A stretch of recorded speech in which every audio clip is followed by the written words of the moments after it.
Yes, this is Democracy Now!, the War and Peace Report. We are in Park City, Utah, at the Sundance Film Festival following the documentary track dealing with the critical issues of the day. It's believed a Linden police officer shot and killed his entire family. Today, 5 people were found dead in his Spanish Fork home, including the officer and his 2 children, just 5 and 7 years old. Authorities say Linden police officer Joshua Boren shot and killed his mother-in-law, wife, and 2 young children before turning the gun on himself. That's actually not a clip from a documentary. It happened last week here in Utah as the Sundance Film Festival got underway. Back home in New York City, a 21-year-old woman and her 2 daughters, ages 2 and 1, were found stabbed to death over the weekend. The victim's husband has been arrested in Texas. Police had reportedly investigated 2 incidents of domestic violence at their home this year. The list of such tragedies is long, but they're often not named for what they are, part of an epidemic of intimate partner violence. In fact, there's a documentary here at Sundance that deals with that very issue. It's called Private Violence, and it highlights the struggles of survivors and the advocates who support them. Set in North Carolina and directed by Cynthia Hill, the film follows advocate Kit Gruelle, who is herself a domestic violence survivor. This is a trailer, a warning that this is footage that's disturbing.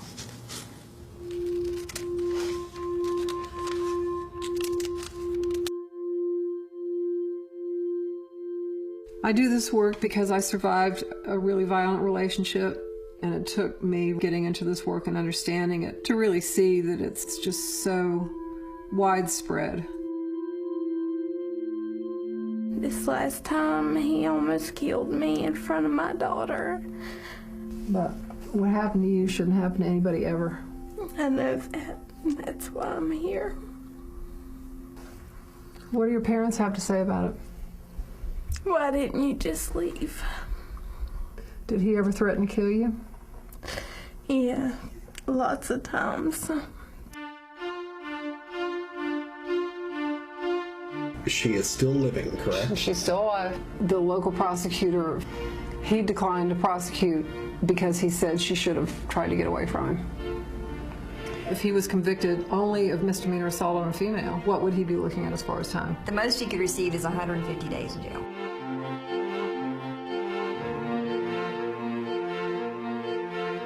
The daughter and Deanna were back in the cab part of the truck. He just started beating on her. Martina asked him over and over, why are you doing it? Why are you hurting my mama? Once he got back to North Carolina, he was interviewed by law enforcement and admitted to beating her so badly that he almost broke his fingers. As an advocate, there were so many injustices that I felt like happened with her. Martina was removed from Deanna. That really angered me. What was it like when they came and took Martina? It destroyed me. She still asks me why I gave her away. Because she remembers it? Yeah. Our criminal justice system requires that she be beaten enough to satisfy the system. And by the time it gets to that point, she's already been so worn down psychologically and physically and emotionally. You know, the courts have told her that she doesn't have value, and her partners told her that she doesn't have value. Perhaps family and friends have done that through their actions with her. Why don't you just leave him? Why are you staying with him? That's when it's really time for advocates to really step up. Luckily, the feds picked up the case, and it's going to be prosecuted under the Federal Violence Against Women Act. If he doesn't go to prison, he will turn around immediately and start to hurt women again. If we weren't going to do anything, then maybe nothing was going to be done, and something had to be done. I'm not going to let him get away with what he done to me, my daughters. Nobody should get away with this. Nobody. I'm always so astonished and moved at the people who want to come into this movement and do this work, because it's not easy work. It can be heartbreaking and frustrating, but it can also be unbelievably uplifting. You witness victims shedding that skin and just leaving the violence behind. The HBO documentary film Private Violence is currently at the Sundance Film Festival. I sat down Tuesday with the film's director, Cynthia Lynch, and advocate Kit Gruelle. I started by asking Kit to talk about her own story. I survived a very violent marriage that ended with the death of my husband 34 years ago. And he was killed in an accident offshore in Louisiana. And it just was, the whole experience was so astonishing.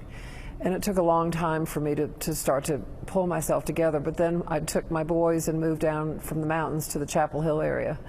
And I saw an ad for a training opportunity for crisis line volunteers for the domestic violence program. And I went to the training. And I felt like I had just been, that I'd found my emotional home, my spiritual home, my intellectual home, and it just fit with my personality type because I feel very strong. I'm a human rights activist, but to me, this is so essential because if you can't be safe in your own home, then where can you be safe? And then because of my own experience, I just recognized that it wasn't just the abuser that the victim had to deal with. It was also these oppressive systems who would marginalize her and judge her and stigmatize her and make her feel like she was doing something wrong. And so I wanted to challenge that too.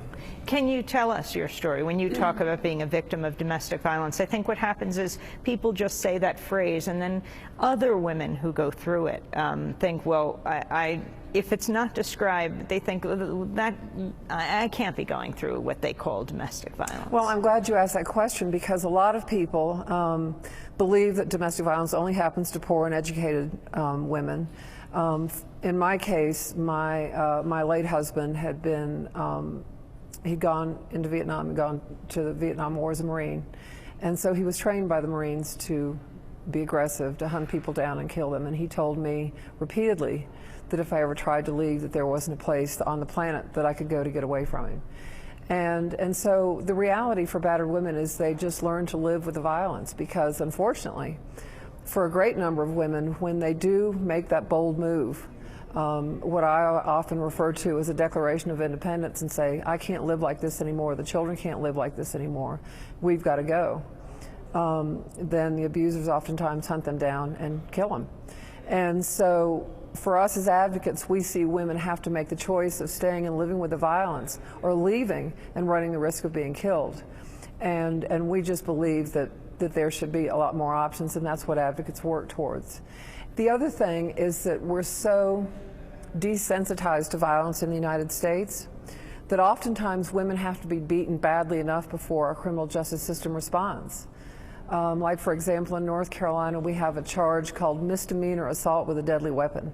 So in North Carolina, a man can shoot or stab his wife or girlfriend, and unless it involves a serious injury or a life-threatening injury, it's going to be charged at the misdemeanor level.